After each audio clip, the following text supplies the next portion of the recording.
Good morning, San Francisco. Ooh, it is a beautiful day out in Haight-Ashbury. Welcome to Free Talk SF. My name is Steven Zeiler. I'm your host here at freetalksf.com and 88.1 K Gay on the radio, broadcasting from Haight-Ashbury. This show is all about freedom, empathy, and independence for everyone in San Francisco. And I am living for this sun right now. It is a sunny, delicious day. And today I'm going to talk about garbage. Garbage in San Francisco. First up, Ed Lee, Mayor Ed Lee.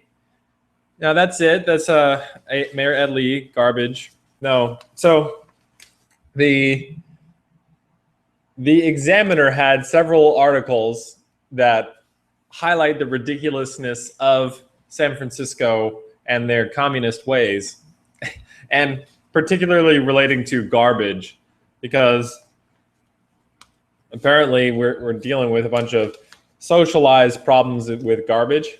And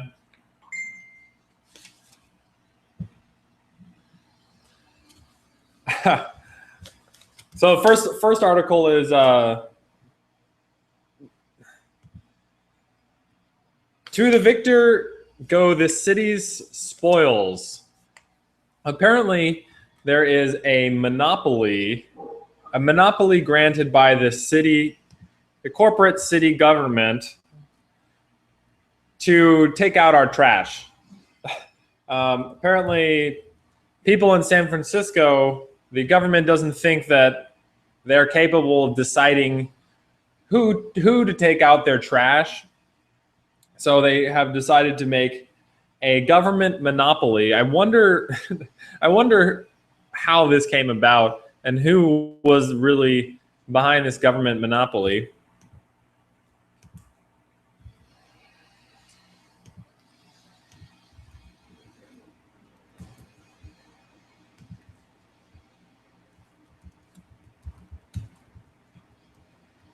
Anyway, so what it was is Recology and Waste Management, two waste companies, were fighting for the right to be the landfill providers for San Francisco. So there is only one company is allowed to serve the entire city, and it is called Recology. Recology serves the entire city. They have a monopoly. They're paid, it's government run. They're paid by the state. One thing I've noticed is the trash here is never picked up enough, and it's dirty. We need better competition. We need the trash to come more often. I would be willing to pay for that. Like, I would love to have options and choices, especially for something as basic as and necessary as garbage, to be able to have multiple competing garbage collecting services. I would want mine to come every day. I would pay more so that they would sort it for me. Everyone here is so confused, so confused about sorting the garbage into the different, and more on that. So they want to, the Recology Recology can take the trash, but according to some government city contract, the wind company from Houston, they were running the landfill. And the landfill, I think was out in the East Bay or something. I actually don't know where that landfill is. But now somehow the Recology company has got access. They have rights to the landfill also, so they have their own landfill 40 miles away, and they get a monopoly, full stack monopoly. Now it's great, great for this company.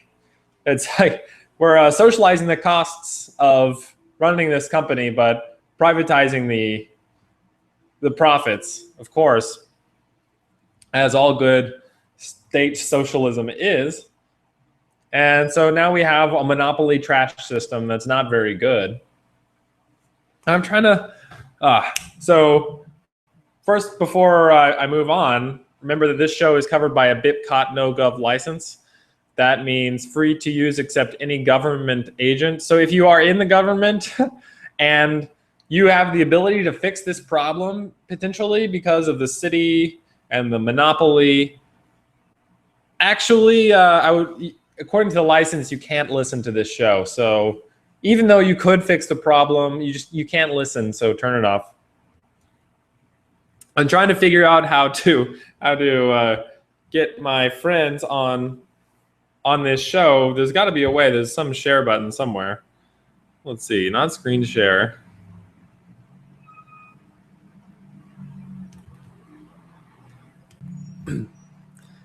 Well, I am befuddled. I don't know what to do. I'm still getting the hang of all of this stuff. Okay, so about the trash. I understand that I can empathize with people who think that other people just can't deal with trash, and that all the houses have to have trash provided for them. And there are probably a few people who, because it seems that they can't handle themselves and they can't take care of themselves, and so they need trash services provided. I really think that we can give more people more respect, and they would be able to provide for themselves the ability to throw out trash. But we take it off their plate. We remove individual responsibility from people. I mean, it's just trash. People are less independent. They become more dependent on the state. We have to have these centralized, or they propose these centralized solutions. I think we should give more respect to individuals. Don't let them, yeah. I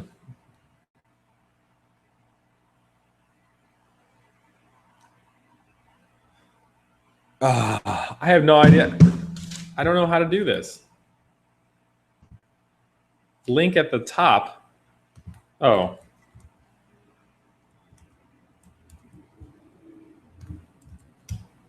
Is it that? All right. I'll give that a try. So, Freedom, I have no idea why there's a monopoly and what the argument was in the first place for the monopoly. I imagine it was lobbying by this Recology company. Like that makes the most sense to me, that this company, their big thing is they go around cities and they say, you need to give us a monopoly because this and that,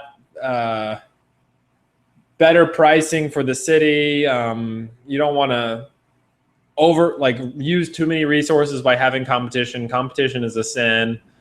Something along those lines. Ultimately, they're getting undue profits that they wouldn't otherwise make in the economy by serving their customers. That's the thing. Like, the only reason you need a city-enforced monopoly, enforced by the state, which ultimately is guns and prisons, the monopoly is because you couldn't have actually made the same profits on the free market where you're competing with others. The only people who benefit from the monopoly are Recology themselves.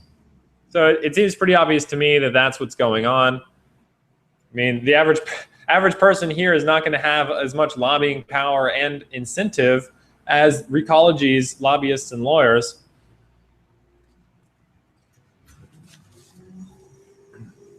Oh, hey, it's Derek. Hey, how's it going today, Stephen?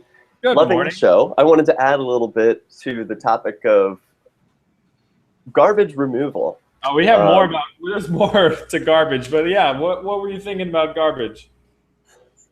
Well, I wanted to add a little perspective that most people are probably not aware of. There are places where the government is not in charge of garbage removal at all. And I hail from one of those places. I just came from the Shire and moved. Now I'm a resident of San Francisco.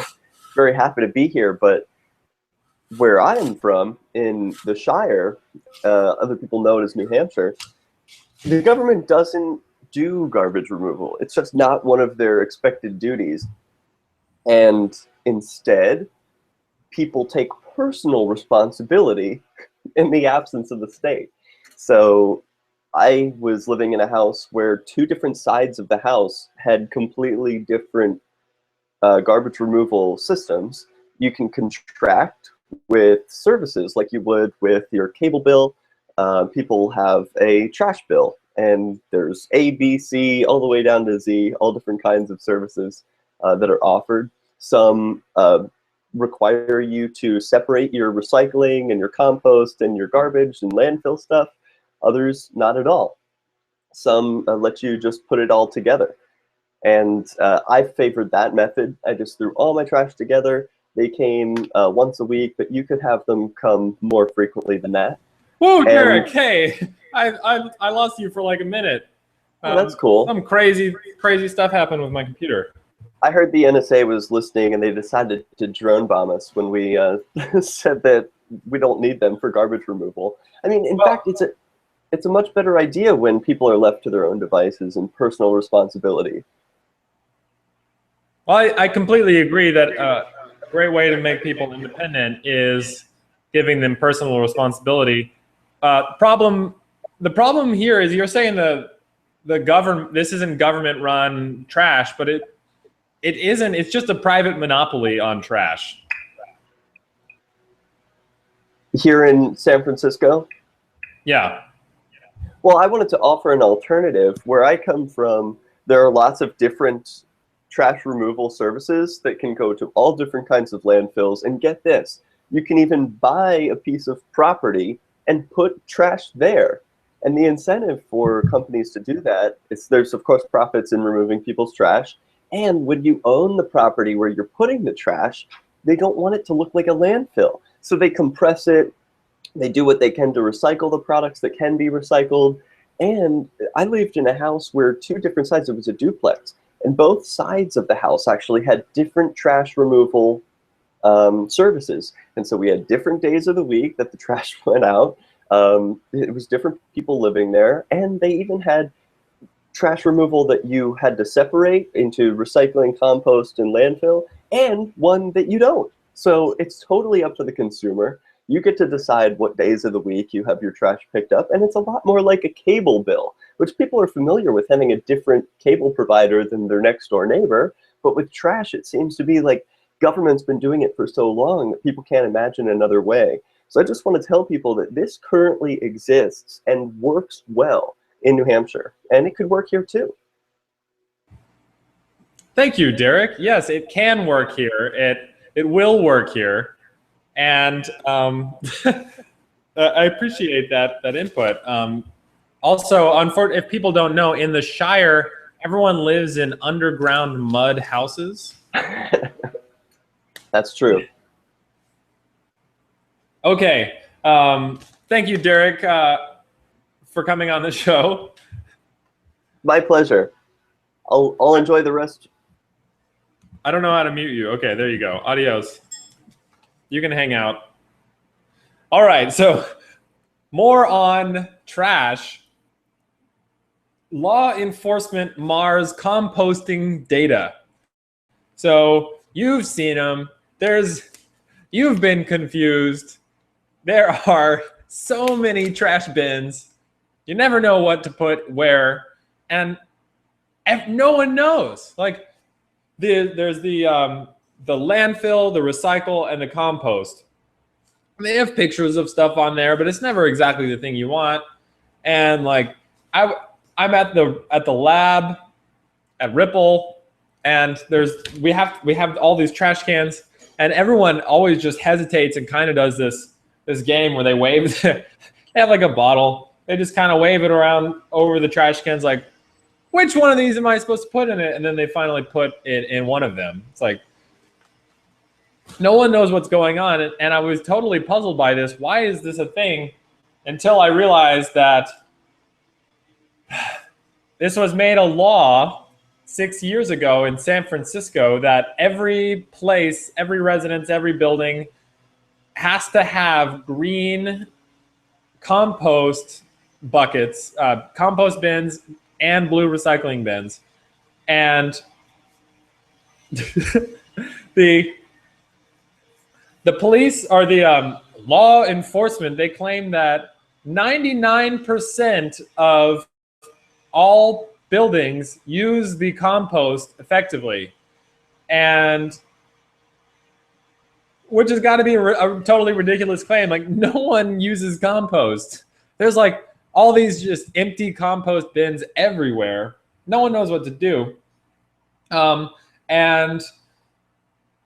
apparently there's a problem because less than 99% are obviously less than 99% are using these composts. So we have to do more, says Robin Perchia, the writer for the Examiner.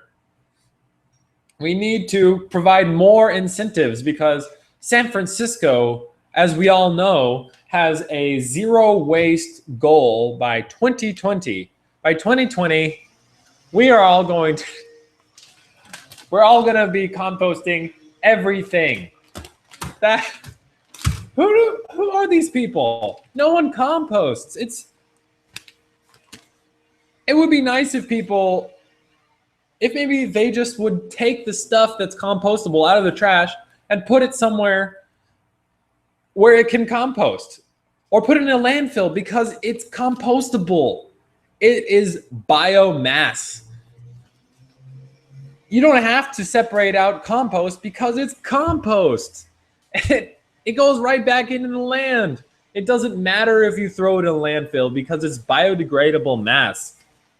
But instead, we need more compost bins, and everyone has to comply. According to Robin Perchia, we need to start having fines for landlords who don't make sure that their tenants are composting. And we have to be able to prove that everyone is complying with the compost. So I'd say, let's call up the NSA. Let's get Microsoft to turn on those dial in your Microsoft Connect spy cameras to spy through your walls and make sure everyone is composting all of their trash. No more trash. It's just, bah. At the same time, we have a trash monopoly. Oh, this place is insane. All right, zero waste goal. And, oh, good. She ends on taking the nice moral high ground that you ought to take your banana peel out of the trash and put it in the compost. Yeah, okay.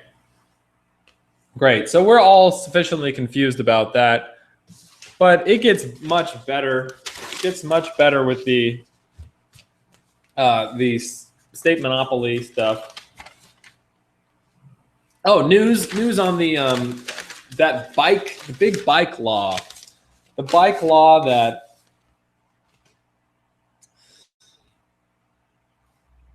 the supervisors or somebody had proposed, and it was being voted on, or it was voted on by some board of wackos that said bikes don't have to stop. They can like roll through the intersection and not stop if there's no cars. It's called the Idaho Stop. And the mayor, Ed Lee, has decided he doesn't like it. It's unsafe for bicyclists, so he's going to veto it because he is the decider. Ed Lee thinks he can run your life. I would really like to see bikers band together and buy up a bunch of roads, but really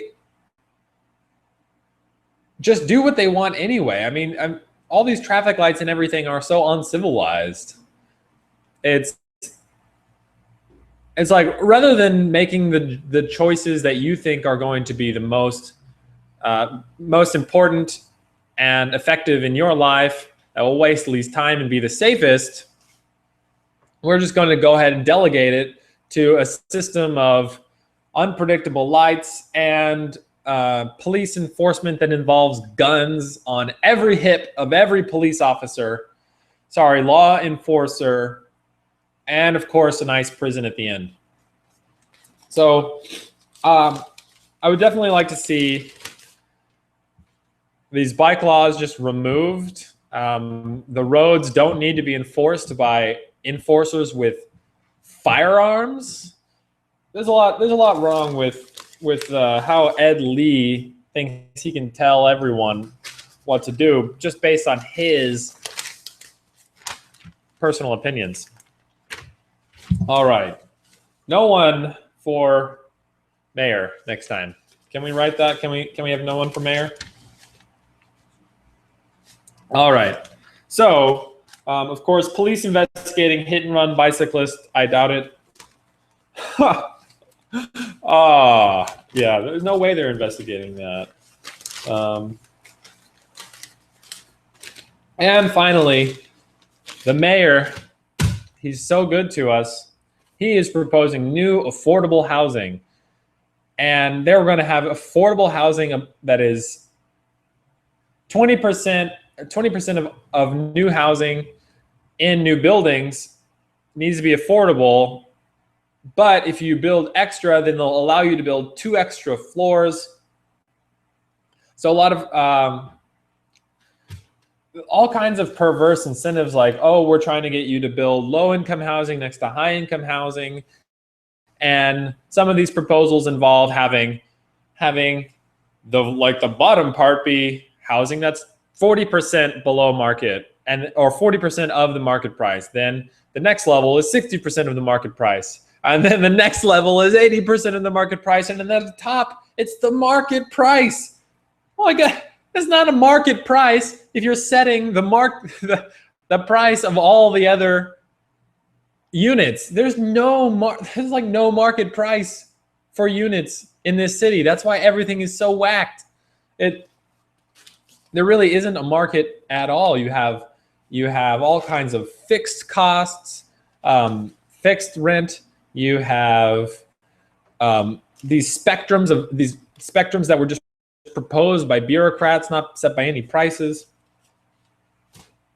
This place is nuts. Oh man, and I'm looking out the window.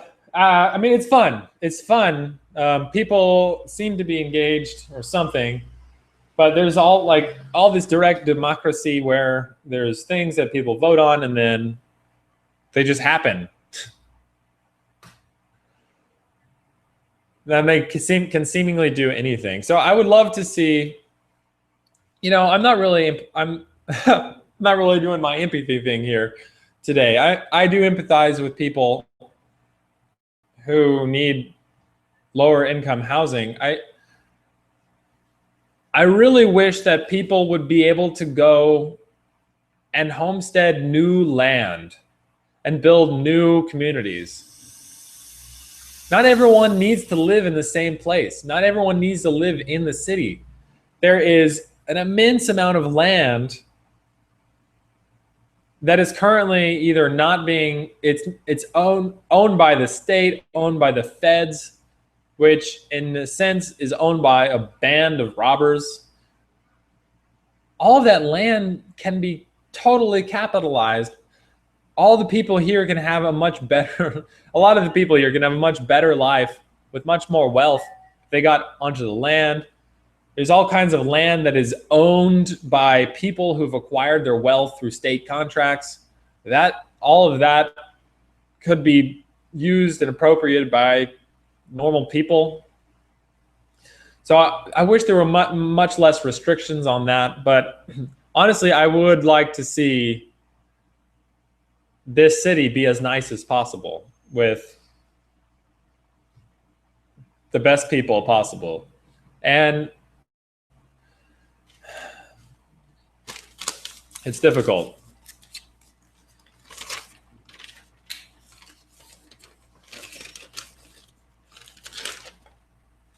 It'd be great if we had the freedom to build more buildings, build more houses.